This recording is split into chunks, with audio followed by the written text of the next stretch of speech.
What part of Louisiana were you in, Barry? New Orleans. Yeah.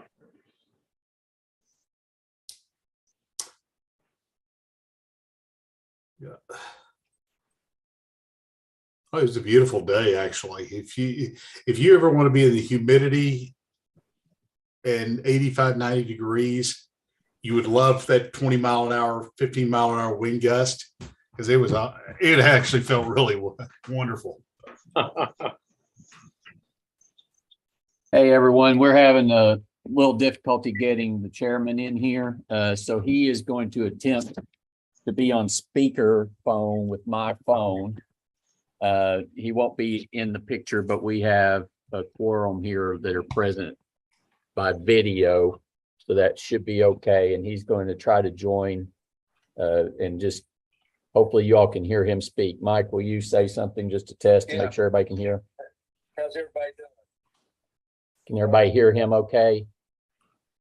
Yeah, I think we're just not responding, Jeremy. I don't know why it's doing that. Anyway, we'll just do it this way. Okay. So, thank you all for attending today's meeting. And if there are no questions, we'll call the meeting to order. And Jeremy, can I get a confirmation of a quorum and the confirmation of the press notice? We do have a quorum and the press has been notified. Okay, good. Thank you. All right, so I think everybody's had a chance to look at the minutes from the last meeting held on August 11th, 2022. If there are no additions or corrections, I'll entertain a motion to approve those minutes. So moved. Okay. We have a motion and a second. Yes. All in favor signify by saying aye. Aye. Aye. Opposed, like sign. Motion carries. Okay, Johnston Coulter, I'm going to turn it over to you to talk about this authorization to amend the personal service contract. Okay, Jonathan has not joined us, so I'm just going to present this to everyone so we can get this done.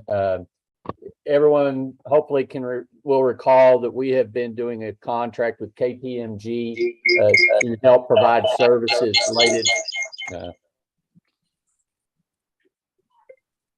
to help with providing services related to the healthy at home eviction relief. I am, but I'm getting feedback because I've got two different speakers going, I think.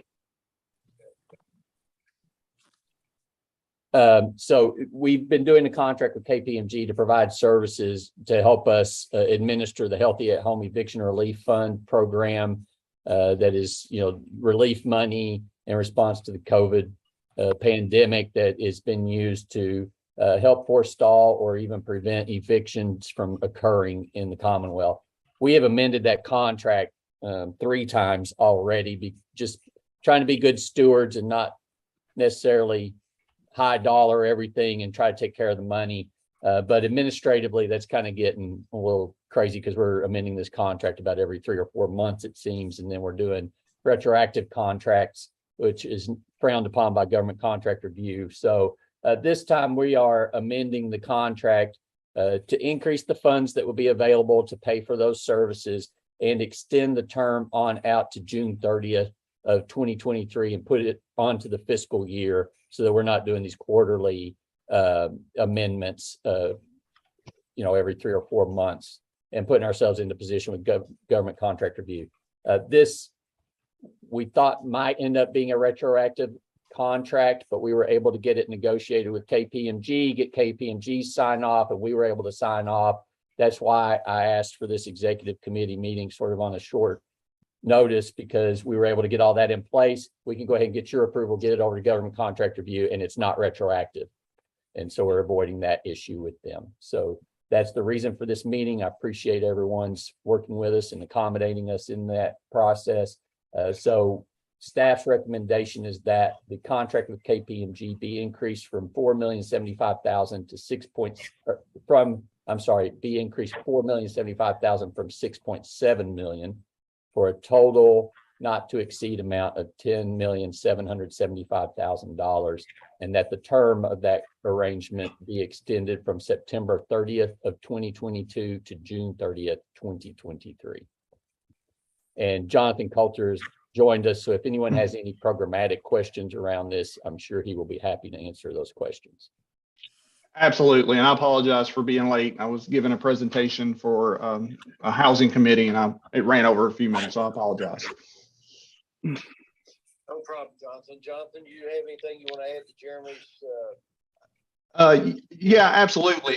So in this, and when we were renegotiating this contract with KPMG, we did change a few small items as far as the fee that they get paid per file. They was getting paid per file $335. With this new amendment, it has been dropped to $165. And the reason why we did that was because they were doing everything from start to finish on some of these files.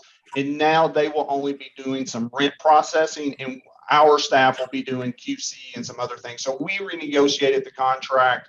Again, I don't feel like we will get close to the $10 million in the money that is spent, but we wanted to leave ourselves, like Jeremy said, we didn't want to have to keep coming back to make sure that, you know, we wasn't pressing up against those numbers and continuously coming to you guys asking for more extensions.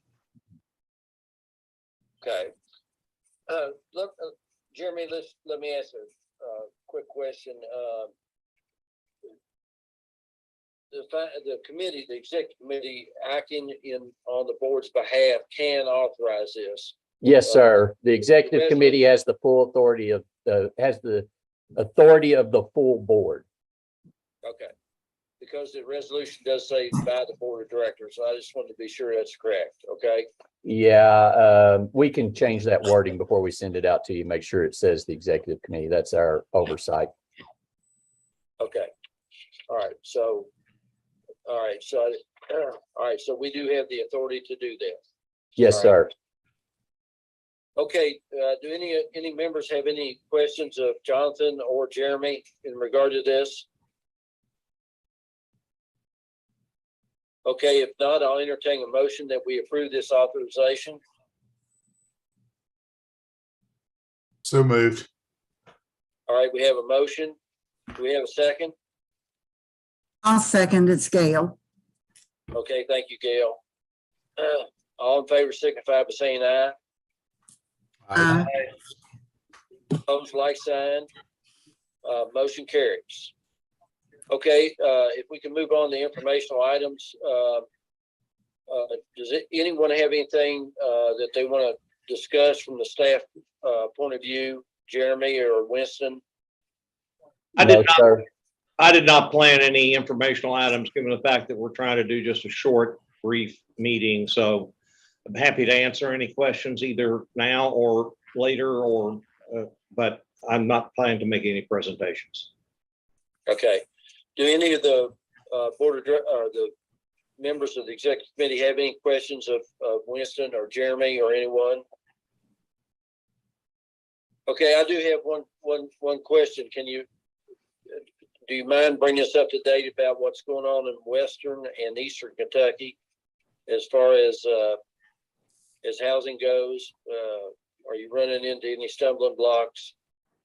Well, let me say, first of all, with reference to Western Kentucky, the Department of Local Government is in the process of formulating its action plan for which will focus extensively on housing issues in Western Kentucky and Breathitt County. Actually, it covers three separate counties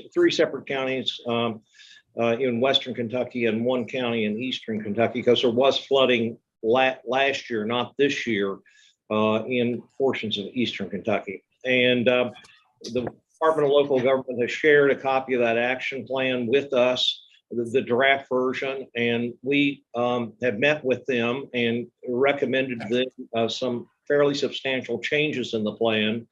The approach which they were taking to the plan, in our judgment, would not have allowed us to maximize the number of units of housing that can be created with these disaster dollars.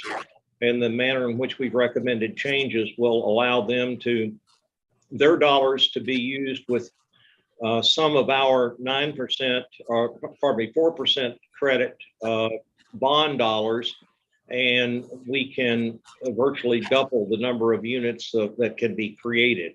The response that we've gotten from the Department of Local Government has been very favorable, but we have not seen a revised draft of that plan, and would expect to see that sometime in the next week or so. So things are moving along in a positive way there. I mean, this is really the primary role which Kentucky Housing can play in disasters, which is really not immediate disaster relief, but rather in helping with the long-term housing needs. In terms of Eastern Kentucky, there is an incredible amount of work being done by all aspects of state government in terms of responding to, and FEMA for that matter, in responding to the flooding in Eastern Kentucky. We've got, and I don't have the numbers in front of me, so don't hold me to these exact numbers, but we still have over 300 people that are staying in state parks as temporary housing.